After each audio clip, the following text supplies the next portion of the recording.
Assalamualaikum warahmatullahi wabarakatuh.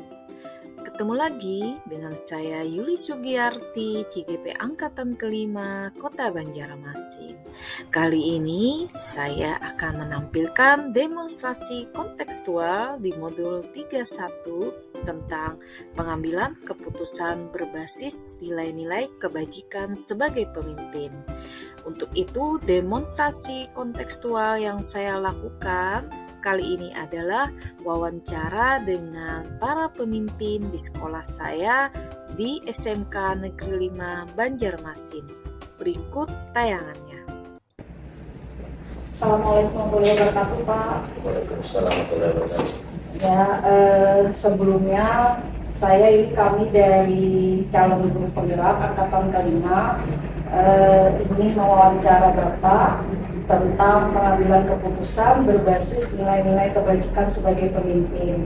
Namun sebelumnya kami mohon maaf mengganggu waktu Bapak untuk melakukan sesi wawancara ini. Dari wawancara ini ada 8 pertanyaan yang kami ajukan, yaitu pertama, selama ini bagaimana Bapak dapat mengidentifikasi kasus-kasus yang merupakan dilema etika atau rujukan moral? Oke. Berbicara terkait dengan manajemen, salah satu manajemen yang kita kembangkan adalah bagaimana manajemen itu untuk berpihak kepada keadilan. Nah, orang-orang menganggap bahwa pimpinan baru bisa adil ketika keberuntungan berada pada pihak mereka. Dan ketika kepala sekolah mengambil keputusan yang kira-kira dianggap tidak berpihak pada keberuntungan mereka, sehingga dikatakanlah mereka bahwa kepala sekolah tidak adil. Nah, bagaimana memainkan ini adalah kita kembali kepada hal-hal yang terkait dengan etika secara keseluruhan. Nah, berbicara etika di sini adalah terkait bagaimana kita kembangkan moral. Berbicara etika adalah tidak lepas daripada moral. Ada 2 persepsi yang kita kembangkan di dalam memanage ke semua ini. Yang pertama, ketika ada persoalan yang kita hadapi, ada peran di situ antara tuan kekalahan dan tuan kemenangan dalam merespon, dan ada di situ stimulus dan respon. Nah, ketika berbicara masalah stimulus dan respon, berperan di situ dia antara tuan kekalahan di dalam ruang yang kosong itu dengan tuan kemenangan. Siapa yang kamu menangkan pertarungan itu, bahwa tuan kemenangan selalu merespon pikiran-pikiran ke arah positif. Dan ketika tuan kekalahan yang bermain dan memenangkan, maka selalu ada respon negatif yang ada dalam diri kita. Nah, terkait kembali kepada persoalan tadi. Ketika kita anggap bahwa semua persoalan itu kita memandang bahwa semuanya sama-sama mungkin dianggap benar ya. Nah, padahal belum tentu ketika kebenaran itu kita katakan bisa saja benar keduanya. Tapi ketika kita ambil keputusan mana pihak yang kita anggap bahwa ini yang menjadi prioritas. Jadi kita kembalikan kepada skala prioritas untuk mengatakan bahwa ketika dianggap kebenaran itu keduanya, maka kita bisa lihat mana yang kira-kira kebenaran itu untuk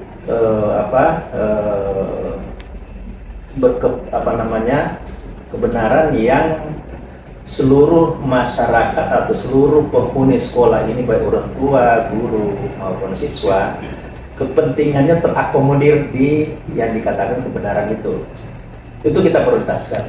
Nah, ketika kita berbicara terkait kebenaran yang satunya juga sama-sama benar, tetapi hanya sedikit yang bisa menikmati kebenaran yang dikatakan kebenaran itu. Karena berbicara kebenaran tidak ada kebenaran yang mutlak gitu kan ya. Tidak ada kebenaran yang mutlak. Tapi perlu kajian mana kira-kira yang dianggap kebenaran itu. Apa kebenaran itu untuk dirinya sendiri, atau kebenaran untuk berpihak kepada kepentingan orang banyak. Memang sama-sama benar, tak ada kebenaran yang berpihak pada dirinya sendiri, untuk kepentingan dirinya sendiri, dan ada kebenaran yang memang untuk kepentingan orang banyak. Nah, kita di situ bisa melihat apakah kebenaran yang disampaikan itu ada kebenaran yang kira-kira untuk menguntungkan orang banyak atau untuk menguntungkan diri sendiri. Bisa kita lihat di situ. Sehingga ketika kebenaran yang diungkapkan untuk kepentingan orang banyak, maka kita prioritaskan itu. Kita lihat skop kebenaran ataupun persoalan yang dihadapi, sama-sama kita merupakan sebuah persoalan, dan ketika menyampaikan persoalan itu dan kita anggap sama-sama benarnya, bisa jadi ya. Tapi kita lihat dari skop. Jadi kebenaran yang mereka ungkapkan ketika itu kebenaran bahwa ini yang harus kita lakukan, tetapi untuk keseluruhan orang banyak. Nah, maka itu menjadi prioritas. Tapi kalau kebenaran yang diungkapkan misalnya sebuah tindakan bahwa ini juga benar, tapi itu hanya segelintir orang yang menikmati dari kebenaran yang diajukan, maka boleh kedua kita eksekusi. Seperti itu. Jadi di sini saya dapat menyimpulkan bahwa untuk pengambilan permasalahan untuk di 5 etika itu ada 3 poin yang saya lihat, yaitu sebagai peran antara tuan kekalahan dan kemenangan, yaitu terjadi stimulus dan respon apa yang menuju ke arah yang lebih positif. Kemudian yang kedua, prioritas yang diutamakan. Yang ketiga adalah tentang kebenaran yang mutlak untuk kepentingan orang banyak. Jadi 3 sudut pandang ini yang Bapak pakai ya Pak lah. Iya. Kemudian pertanyaan kedua, selama ini bagaimana Bapak menjalankan pengambilan keputusan di sekolah Bapak, terutama untuk kasus-kasus di mana ada 2 kepentingan yang sama benar, atau sama-sama mengandung nilai kebajikan, seperti misalnya tanggung jawab, keadilan, kejujuran, seperti itu.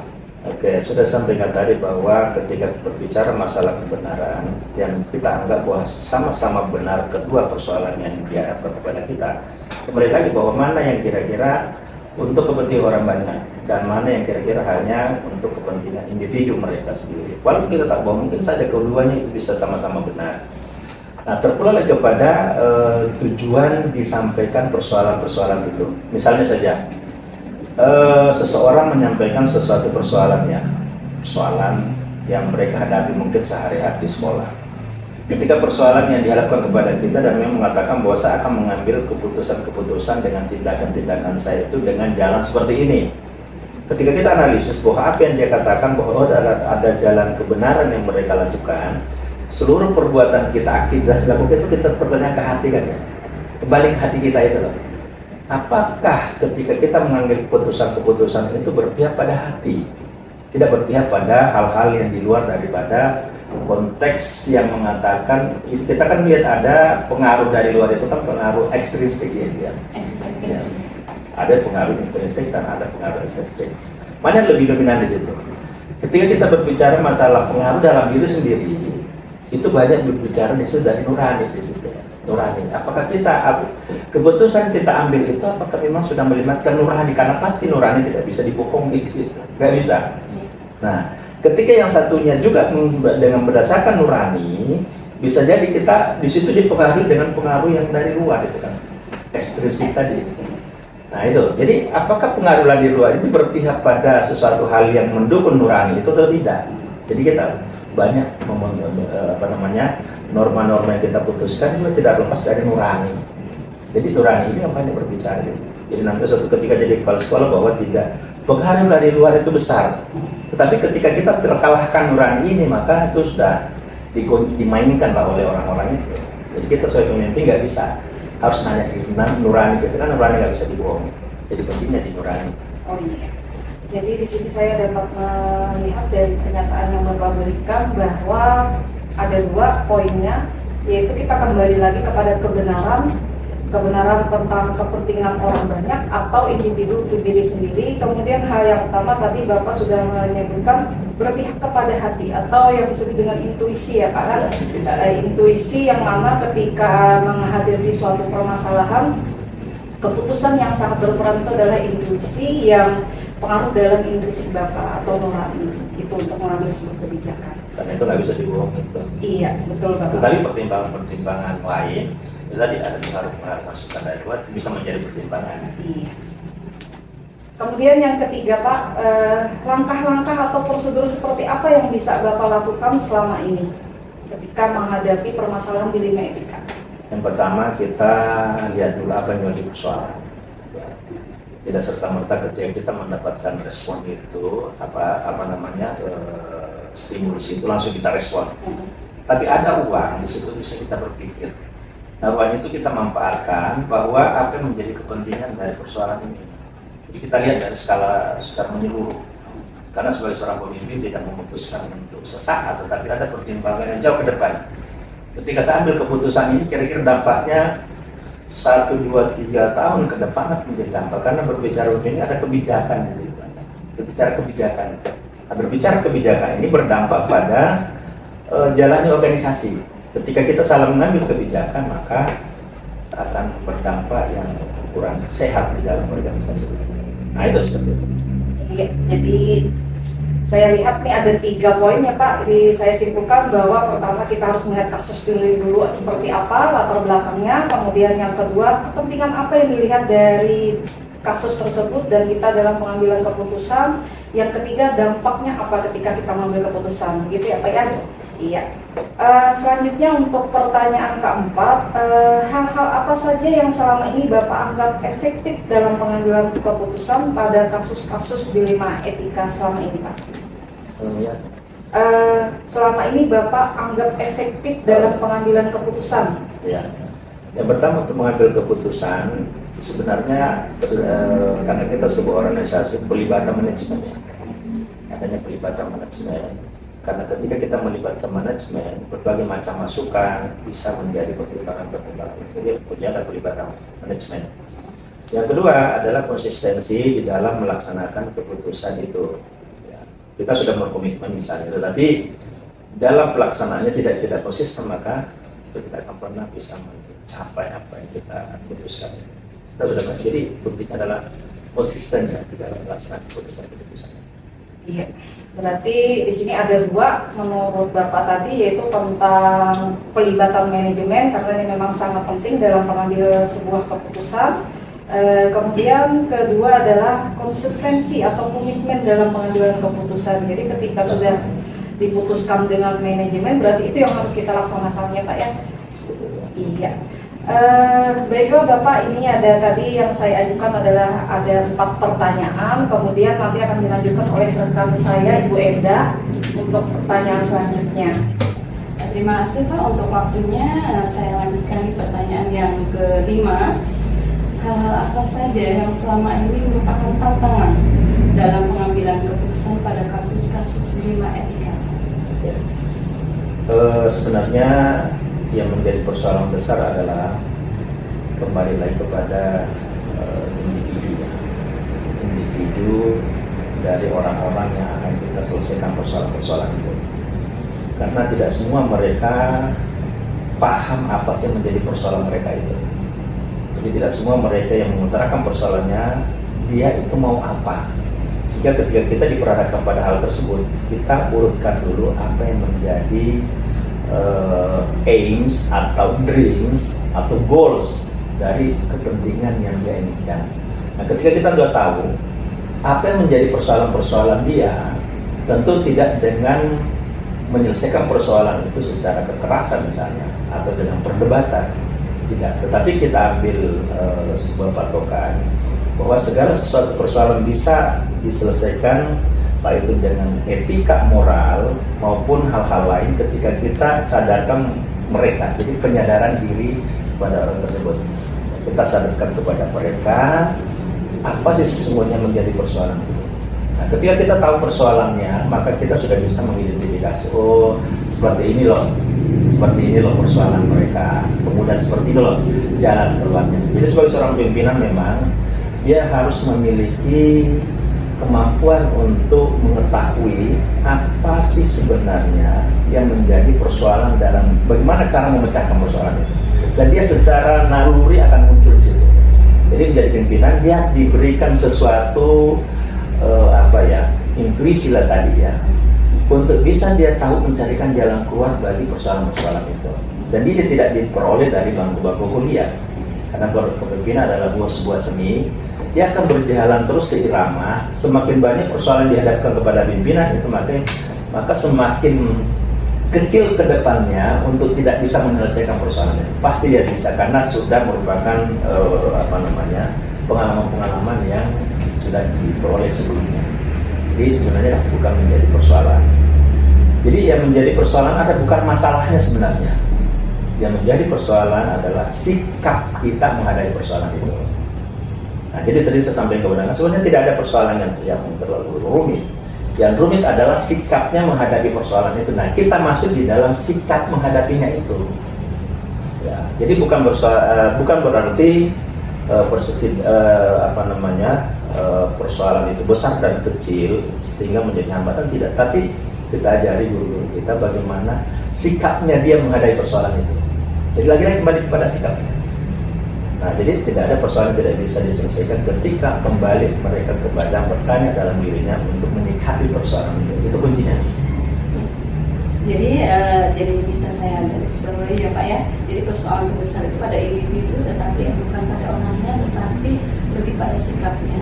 Sikapnya. Jadi sebenarnya gini, sebenarnya setiap masalah bukan masalahnya yang menjadi masalah, tapi sikap kita menghadapi masalah itu. Nah, kita ajarkan kepada mereka itu bahwa sebenarnya sikapmu lah yang bisa keluar dari persoalan itu untuk menghadapi setiap problem, untuk menyelesaikan problem solvingnya. Sikapnya dulu. Jadi ketika dia sikapnya memang sudah tidak mau berbeda menanggapi dari setiap persoalan, maka persoalan kecil dibesar-besarkan, persoalan besar itu sudah luar biasa. Jadi orang yang hebat adalah orang yang ketika persoalan apapun yang dihadapi selalu anggapnya kecil. Sedangkan orang yang berhati lemah adalah setiap persoalan kecil pun jangannya besar, gitu kan. Nah itu. Jadi kita menghadapi persoalan itu, kita bawain persoalan yang bisa diatasi. Jadi kita rubah mindset mereka bahwa tidak ada persoalan yang tidak bisa diselesaikan. Ini kembali lagi ke moral etika di situ. Berikutnya Pak, untuk pertanyaan berikutnya, apakah Bapak memiliki sebuah tata kelola atau jadwal tertentu untuk penyelesaian kasus 5-3? Kalau memang ada, perlukah tempat khusus atau jadwal khusus, dalam bentuk apa dan prosedurnya seperti apa? Kalau jadwal itu tidak ada, karena itu tergantung dari persoalan itu kapan datangnya kan.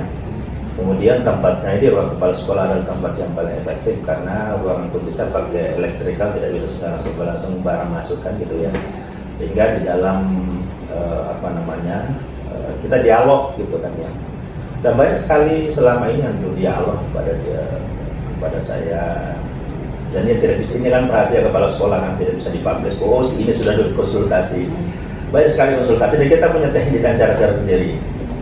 Jadi tidak sama antara satu guru dengan guru yang lain di dalam tata cara untuk menyelesaikan persoalan mereka. Tergantung dari persoalannya itu. Di satu sama lain berbeda ya persoalan. Cara menanganinya pun berbeda. Cara pendekatan yang kita lakukan juga berbeda satu sama lain. Nah, seperti itu.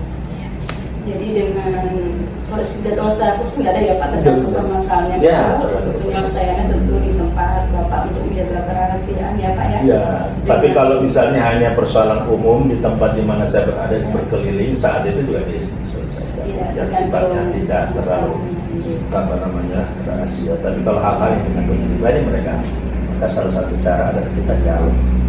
Saya menjadi persoalan dan ini setiap saat sebagai kepala sekolah pasti mengalami hal ini. Suatu ketika berdua jadi kepala sekolah akan mengalami, apalagi sekali dengan sekolah besar. Sekolah kecil aja mengalami masalah itu, apalagi kita akan mendapatkan suatu ketika jadi kepala sekolah, maka bagus ini untuk dikaji seperti itu. Jadi kalau kepala sekolah yang lain bisa berbeda, dia punya pengalaman. Ya. Alhamdulillah. Berikutnya Pak, adakah seseorang atau faktor lain yang mempermudah atau membantu Bapak dalam penyelesaian pengambilan keputusan? Keputusan yang kita ambil ketika itu berdasarkan dari kepentingan sekolah, ya berdasarkan kita memiliki tim manajemen kan, tim manajemen yang membantu kita di dalam melaksanakan atau membantu mencarikan solusi ketika itu terkait dengan pekerjaan.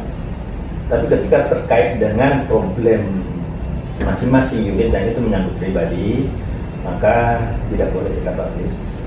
Itu mutlak antara yang tahu antara kepala sekolah dengan individu.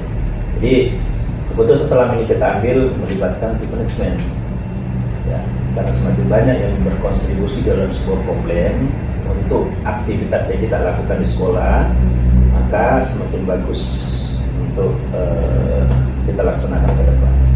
Jadi pengambilan keputusan tetap melibatkan manajemen sekolah ya Pak, karena yang menyangkut untuk kepentingan sekolah. Untuk pertanyaan terakhir Pak, dari semua hal yang kami sampaikan berdua, pembelajaran apa yang bisa Bapak ambil atau pengalaman Bapak dalam pengambilan keputusan seperti apa? Oke, memimpin ini ada dua ya. kalau kita lihat adalah sisi manajerial dari sisi kepemimpinan. Kalau kita memimpin dengan hati, maka insya Allah kepemimpinan yang dibarengi dengan sisi manajerial juga akan bisa berjalan dengan baik.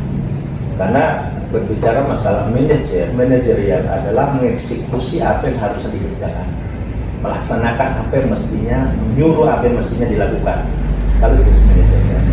Sementara dari sisi kepemimpinan adalah kita ada sisi pertimbangan-pertimbangan tertentu. Sebagai contoh misalnya, ketika ada guru yang terlambat untuk masuk mengajar, dari sisi manajerial sesuai aturan yang berlaku misalnya, maka saya harus menegur guru itu bahwa ini harus kita lakukan, harus dilaksanakan pembelajaran dari jam 7.30 sampai jam sekian. Itu dari sisi manajerial.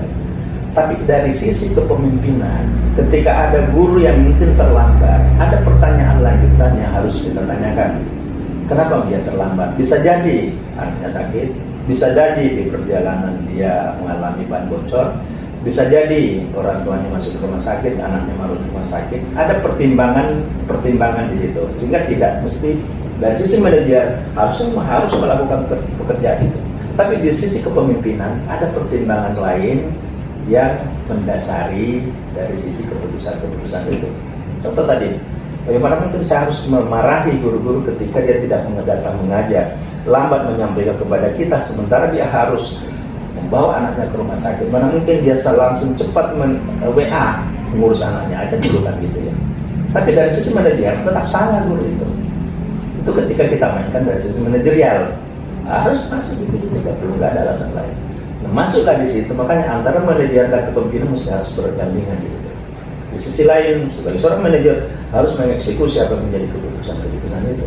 Dari sisi kepemimpinan mesti ada kenapa keputusan yang itu tidak dilaksanakan oleh bawahan. Mungkin boleh jadi anaknya sakit, mungkin boleh jadi orang tuanya sakit. Masuk di situ. Jadi ada dua, manajer dan kepemimpinan. Nah, harus dimiliki oleh pimpinan. Jadi ketika suatu ketika yang berada di luar sekolah, mesti harus memiliki dua, manajerial dan kepemimpinan. Manajer mengeksekusi dia, harus itu manajerial. Tapi tidak seluruh aktivitas itu masuk ke kepemimpinan di situ. Kami bisa jadi berlindung di balik itu terus. Ya, ketika mungkin sekali, dua, tiga kali begitu terus gitu ya.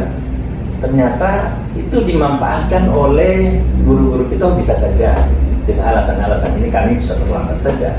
Berarti antara manajer itu kapan saatnya berfungsi sebagai seorang manajer, kapan saatnya berfungsi sebagai orang yang diperlakukan kepemimpinannya. Nah, itu kira-kira. Ya, pengalaman yang luar biasa dan mengajari yang luar biasa ya Pak. Menjadi seorang pemimpin, tapi kepemimpinan itu seni. Antara saya pernah kepala SMK 4, pernah SMK 3. Apa yang saya lakukan di sini berbeda dari SMK 4, berbeda dari SMK 3. Kenapa? Karena pemimpin adalah seni. Bagaimana kita mainkan orkestra itu, beda cara saya di sini dari SMK 4. Karena yang saya hadapi di sini berbeda umatnya. Di sana dengan latar belakangnya pariwisata, di sini teknik. Di SMK 3 juga berbeda dari manajemen. Saya masuk di sisi itu. Jadi untuk menjadi pemimpin tidak mesti harus yang satu sekolah dengan sekolah yang lain harus sama caranya, berbeda. Nah, antara satu individu dan individu lain berbeda. Nah, seperti itu. Ya. Oke. Terima kasih Pak Lampung.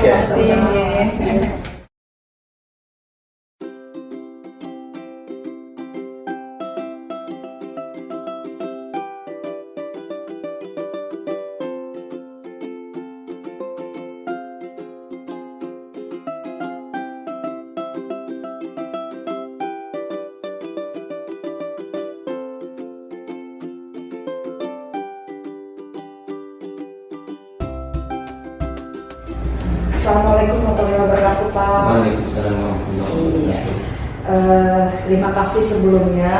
Di sini saya meminta waktu dan menunggu Bapak sebentar untuk melakukan sesi wawancara. Kebetulan di sini saya dapat tugas dari CGP untuk calon guru penggerak yang saya ambil, yaitu tentang pengambilan keputusan berbasis nilai kebajikan sebagai pemimpin. Untuk itu saya mohon bantuan dari Bapak untuk memberikan jawaban atas pertanyaan-pertanyaan yang saya ajukan. Baik, Bu. Iya. Begini Pak, ada 8 pertanyaan nanti yang akan saya ajukan, yaitu pertama tentang mungkin selama ini bagaimana Bapak dapat mengidentifikasi kasus-kasus yang merupakan dilema etika atau rujukan moral.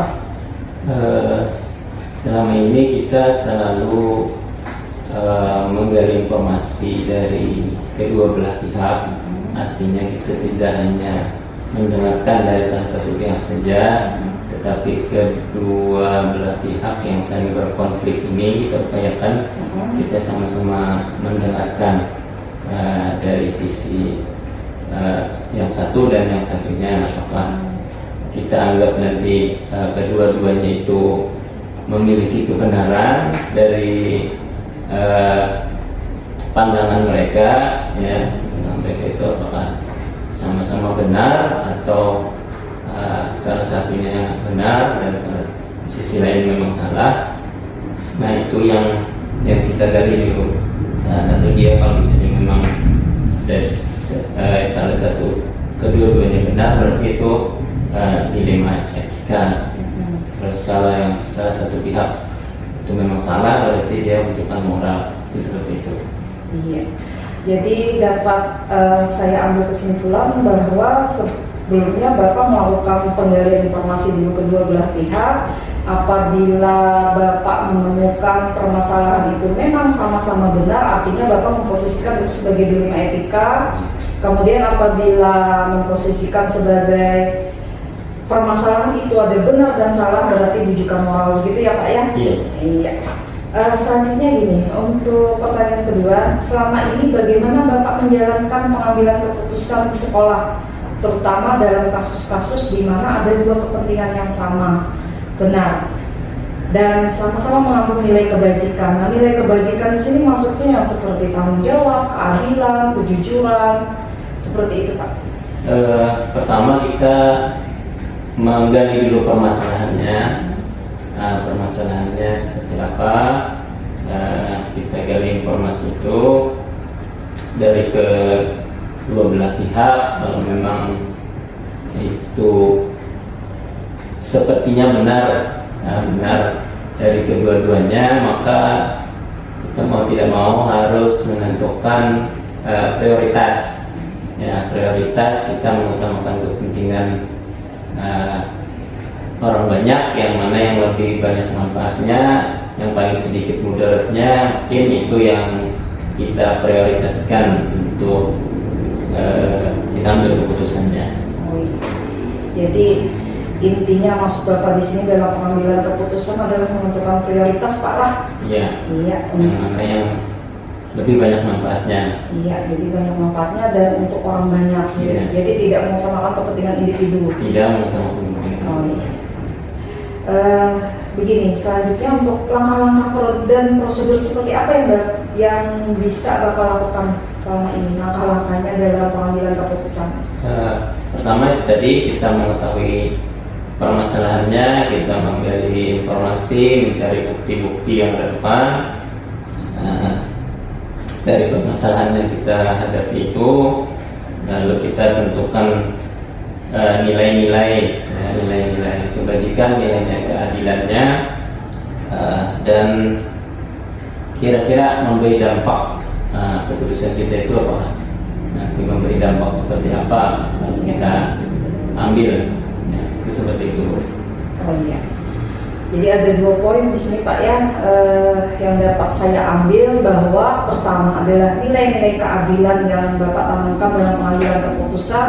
Kemudian ketika Bapak mengambil sebuah keputusan, Bapak terlebih dahulu memikirkan dampak yang akan terjadi setelah keputusan itu dibuat. Iya, ya.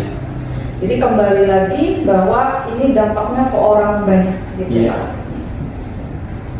Baik, selanjutnya pertanyaan selanjutnya, apa saja yang selama ini Bapak anggap efektif dalam pengambilan keputusan pada kasus-kasus dilema etika?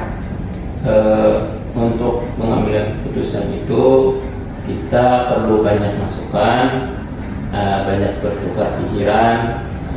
Karena itu kita perlu adanya tim, ya, tim dengan sesama rekan-rekan, orang-orang yang kita anggap bisa memberikan masukan dan juga bisa memberikan pandangan terhadap permasalahan yang kita hadapi itu, sehingga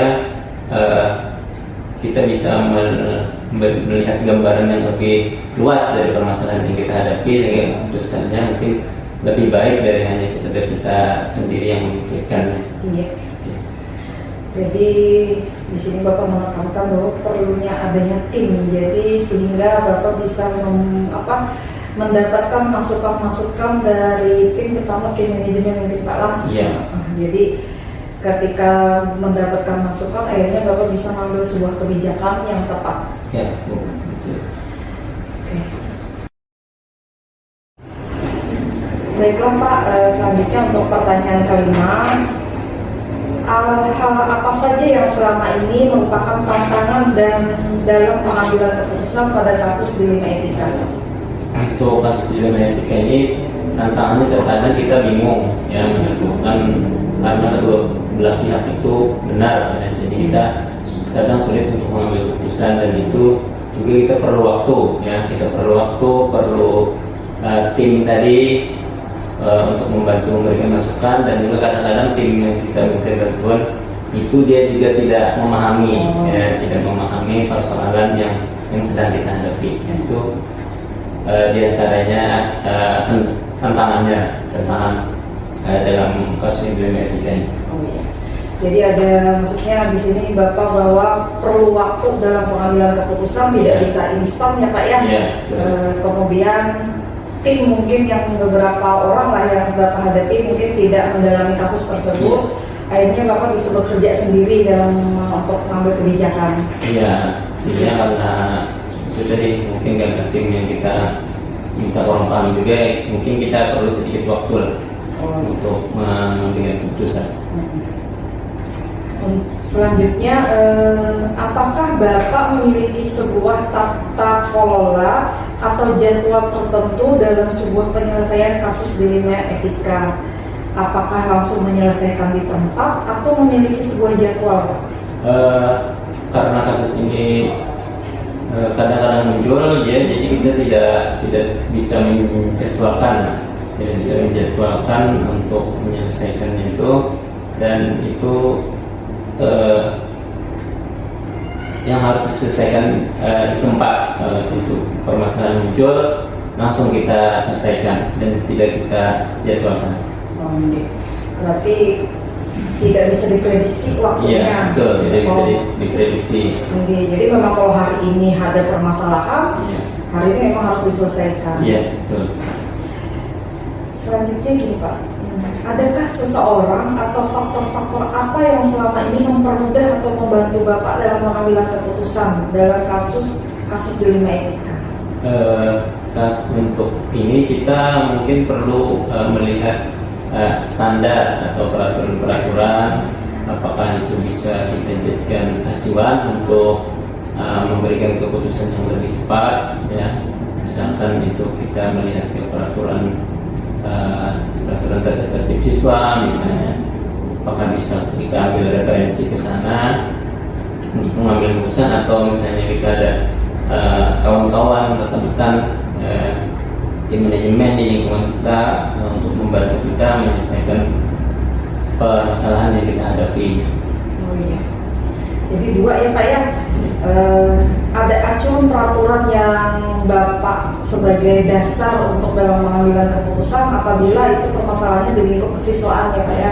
Kemudian Bapak memerlukan juga rekan kerja yang dapat membantu dalam penyelesaian kasus. Ya. Jadi dua itu.